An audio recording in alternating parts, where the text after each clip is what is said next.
Null pointer exceptions are pain.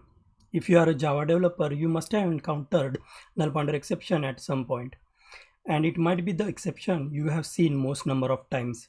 I have spent a lot of time fixing many production bugs which were caused by the null pointer exception.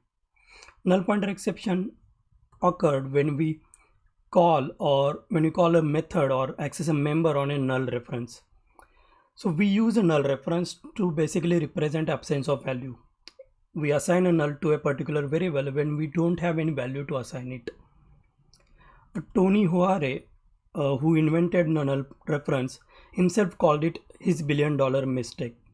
So why null references are so bad? Let us look at a simple example to understand problems with null reference. Now consider a class customer as an example.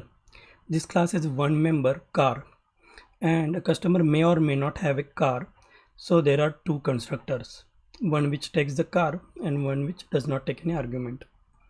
Now car itself is another type which has a make as a mandatory field.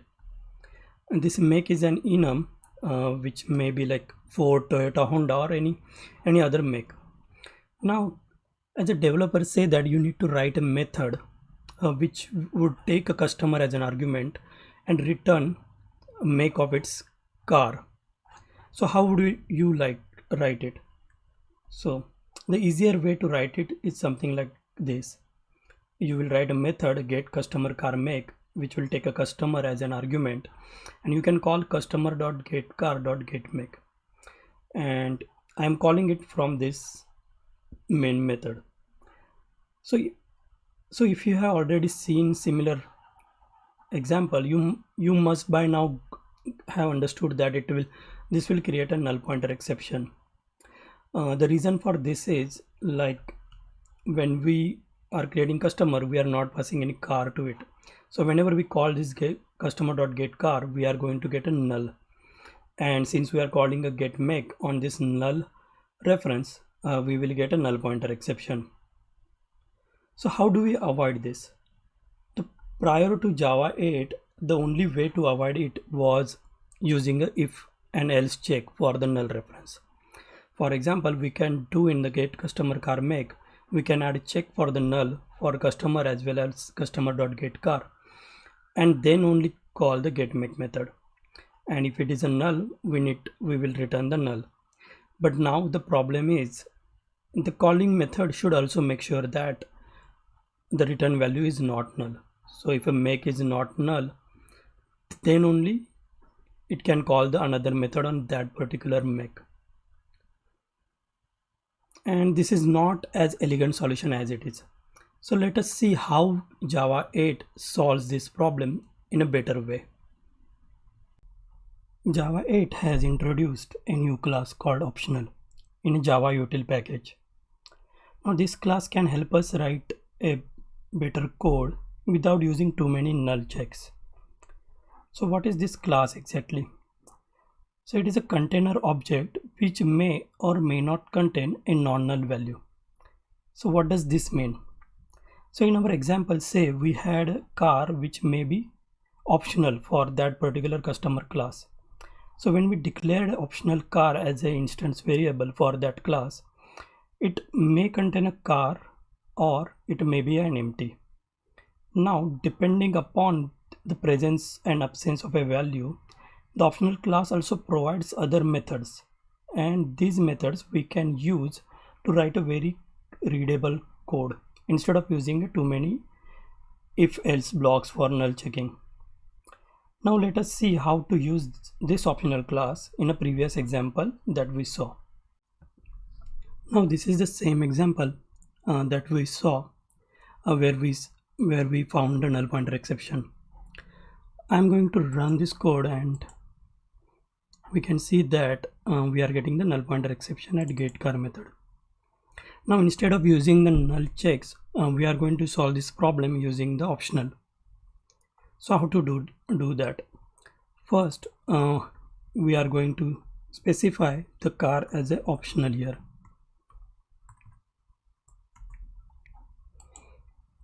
So once it is declared as optional, we need a way to create an optional object now. Now optional class provides some multiple static methods to create an instance of optional object. One of that is optional dot off, which takes the argument of a type and returns the optional object. Now when there is a no value, optional provides another static method called optional dot empty, and it returns the empty optional object. So we will assign car the empty object in a default constructor, and we will create a optional dot off in the constructor where argument is passed. Now while returning car, we need to return optional. Okay, now you can see in the method when we are calling now get car, we are not getting a car at the moment, we are getting an optional object, and then we need to invoke some other method to get the make of that particular car, or to get the actual car instance. So how to do it? So there are various ways, like optional provides a lot of methods that we can call. So I'm going to use here a map method. So advantage of using map here is it gets only called if the car object is present inside the optional, and in the map we are going to call the get make method. So to do that, maybe we can write something like this: get make, and this also returns an optional. Rather than returning the make, it will return the optional. So we will have to make it optional of make here. We can write it better using the lambda method references. So we can simply write here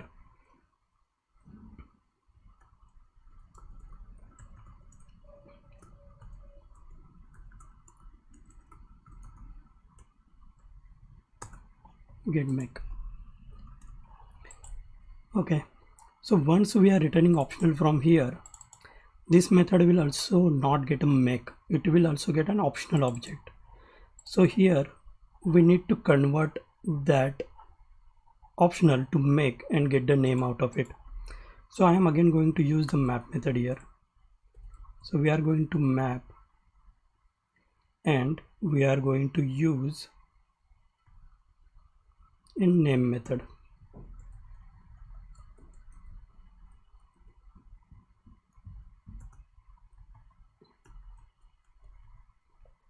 Now this is also again returning the optional and not the actual make. So there is a method called or else which will return us the string, and it also gives us option to give a value if there is a no value present in that optional. So we are going to use here unknown.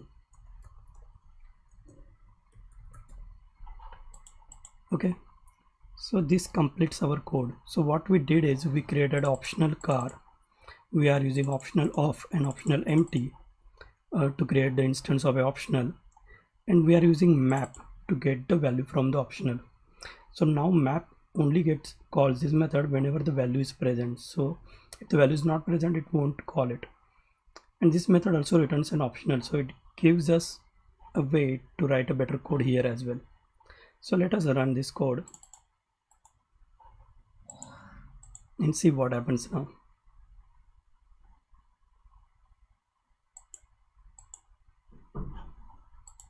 So you can see that we are getting an unknown value here. Now to check the happy path, if we pass actually car object here, say make.ford, and run it, just to make sure that it executes in a happy path as well. Yeah, so we are seeing the Ford value here. So this was it for today's tutorial. If you enjoy watching this video, please don't forget to subscribe and like.